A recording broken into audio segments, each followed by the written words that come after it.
کچھ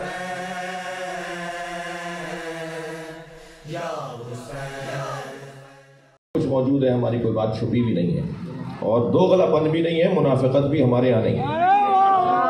ہم جس سے ملتے ہیں، مولانا طارق جمیل کی خدمت میں حاضر ہوا، میں نے کہا آپ نے گلدستہ اہل بیت جو کتاب لکھی ہے اہل بیت کی شان میں، ائمہ اہل بیت پر انہوں نے کتاب لکھی ہے، تو میں نے کہا جی آپ نے 6 جگہ ہم شیعوں کو چٹکی بھری ہے، تو وہ پیار اپنی جگہ، محبت اپنی جگہ اور تنقید اپنی جگہ۔ مثلا انہوں نے لکھا ہے کہ زید شہید کو شیعہ چھوڑ گئے تھے اس لیے وہ تنہا رہ گئے اور مار دیے گئے، تو میں نے کہا سنیوں نے ساتھ کیوں نہیں دیا؟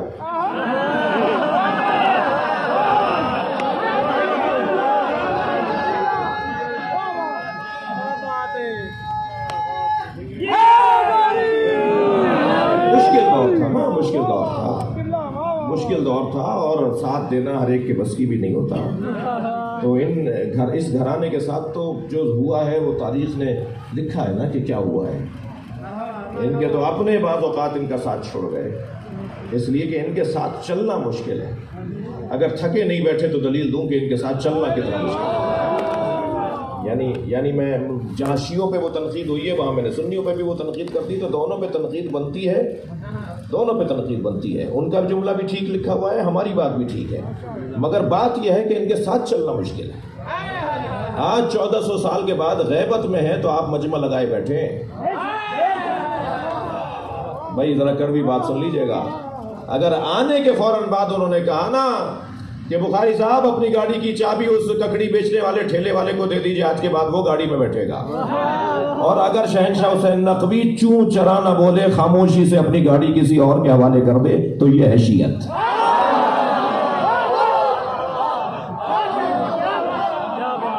اور اگر میں اپنے ہی مولا سے کہوں مولا میں نے تو ٹکا جوڑ کے بنائی ہے، میں نے تو بڑے قرضے جمع کر کے جگہ جگہ سے پیسے قرضہ لے کے گاڑی خریدی ہے، آپ فرما رہے ہیں کہ وہ جو ٹماٹر بیچ رہا ہے تک ٹھیلا لگائے کھڑا ہے اسے اپنی گاڑی دے دو، آپ میری گاڑی اسے دلوا رہے ہیں مولا، میں نے تو بڑی مشکل سے بنائی ہے۔ اب یہ جو میں پس و پیش کروں نا، یہ جو اگر مگر بولوں تو یہ تشیع سے نکال دے گا۔ ہاں تو آج تو غیبت ہے نا، تو ہم بڑے مزے سے صلوات پڑھ لیں ذرا محمد والے۔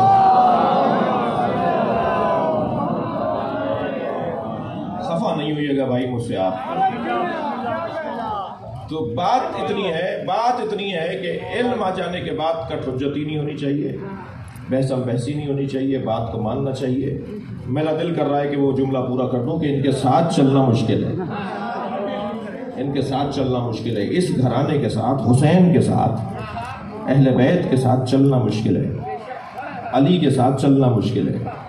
یہ کیوں قرآن مجید میں اللہ نے ان کے ساتھ چلنے کے لیے شرطیں لگا دی؟ مومن ہونا ضروری ہے، متقی ہونا ضروری ہے، پھر ہے کونوا مع الصادقین۔ سچوں کے ساتھ چلنے کے لیے اہلیت ایجاد کرنی ہوگی، قابلیت بڑھانی ہوگی۔ اچھا سچوں کی بات کر رہا ہوں بھائی، اب تک اگر سچے کسی کو نہیں پتا تو میں سنا دیتا ہوں۔ سچا انہیں کہا جاتا ہے جنہوں نے مباہلے میں جا کے جھوٹوں پہ لعنت کی ہے۔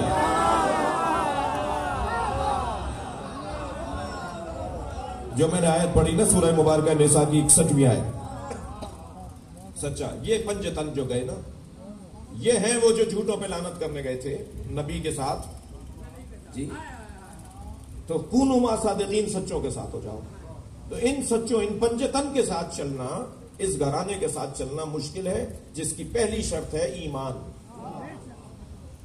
ایمان، اور ایمان کتنا مشکل ہے کوئی مسلمان سے پوچھے، اور مسلمان ہونا کتنا مشکل ہے کوئی علامہ اقبال سے پوچھے۔ علامہ اقبال فرماتے ہیں یہ شہادت گہے الفت میں قدم رکھنا ہے، لوگ آسان سمجھتے ہیں مسلمان ہونا، بہت مشکل ہے مسلمان ہونا۔ حضرت ابراہیم و اسماعیل فرما رہے ہیں کہ یا اللہ مجھے اپنے 2 مسلمانوں میں قرار دے، بہت مشکل بات ہے مسلمان ہونا۔ پھر مسلمان ہونا مشکل ہے تو پھر قرآن سورہ حجرات میں اللہ ارشاد فرما رہا ہے کہ اے میرے حبیب ان سے کہہ دو جو کہہ رہے ہیں آمنا ہم ایمان لے آئے، کہ یہ آمنا نہ کہا کریں، یہ کہا کریں اسلمنا ہم اسلام لے آئے، اس لیے کہ ایمان ابھی ان کے دلوں میں داخل نہیں ہوا ہے۔ تو اسلام مشکل اور اس سے زیادہ مشکل ایمان، اور پھر اگر مومن ہو گئے اللہ اکبر تو کیا معلوم کوئی 7ویں درجے پہ ہو، کوئی 6ٹھے درجے پر ہو، کوئی 8ویں درجے پر ہو اور کوئی سلمان ہو جو 10ویں درجے پر ہو، پھر مومن ہونا کتنا مشکل ہے۔ اور پھر مومنوں کو دعوت تقوی دیا جا رہا ہے، اے صاحبان ایمان اتقوا اللہ، تقوی پروردگار اختیار۔ اگر آج تک میرے بچوں کو سمجھ میں نہیں آیا ہے کہ متقی کسے کہتے ہیں تو خطبہ حمام جا کے پڑھو۔ علی مولا نے 110 صفتیں بتائی ہیں متقیوں کی، 110 صفتیں ہیں متقیوں کی جو علی کی زبان پر آئی ہیں کہ متقی میں یہ صفت ہے، یہ صفت ہے۔ اللہ رسول اہل بیت شناختی کارڈ کا مسلمان نہیں چاہتے،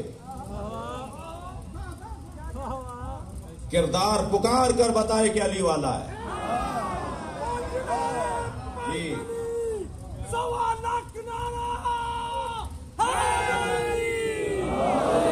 چال بتائے کہ یہ اہل بیت والا ہے۔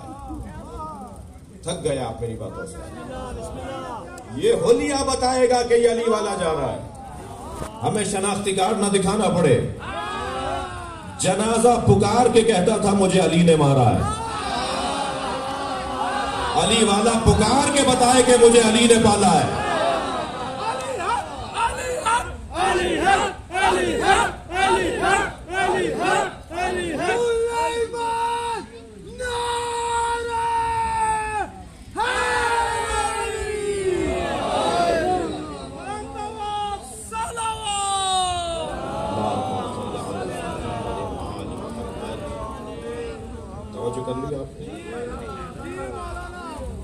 ان کے ساتھ چلنا مشکل ہے بھائی۔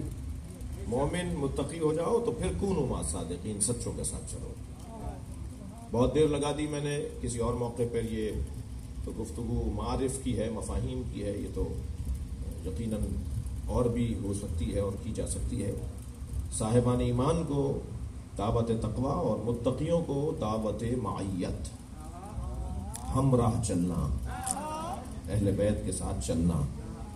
جی اہل بیت کے ساتھ چلنے کی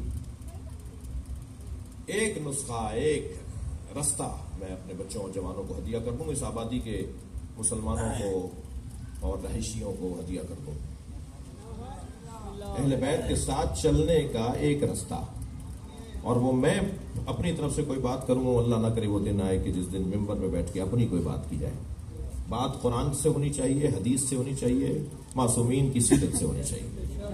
تو امام حسین جب مکے سے کربلا کی طرف روانہ ہوئے تو آپ نے خطبہ ارشاد فرمایا، اور اس خطبے میں ایک جملہ ساتھ چلنے والوں کے لیے فرمایا جو میرا اس وقت مضمون ہے۔ فرماتے ہیں من کانا، دیکھیں میں مولا حسین کا فرمان سنانے سے پہلے ایک التجا کروں گا کہ کچھ قرآن کی آیات فریم کروائیے گھر میں، جو آپ نے معاف کیجیے گا بعض گھروں میں الٹی سیدھی سینریاں لگی ہوئی ہیں گھروں میں، سمجھ میں ہی نہیں آتا یہ ہے کیا، اور کہتے ہیں جی 2 لاکھ روپے کی خرید کے لائے، وہ بیچارہ پینٹنگ کرنے والا، معاف کیجیے گا بھائی اگر کوئی بیٹھا ہے تو وہ پتہ نہیں کیا رنگ ونگ پھینک دیتا ہے، پھیلا دیتا ہے، اور وہ 2 لاکھ میں بیچ دیتا ہے۔ بھائی لگاؤ کوئی مولا حسین کے روزے کی تصویر لگاؤ، نبی کے روزے کی تصویر لگاؤ، کوئی فرمان بہت خوبصورت سے بنوا کر، جی کوئی قرآن کی آیت بہت خوش خطی سے لکھوا کر اس کو فریم کروا کے گھروں میں لگواؤ۔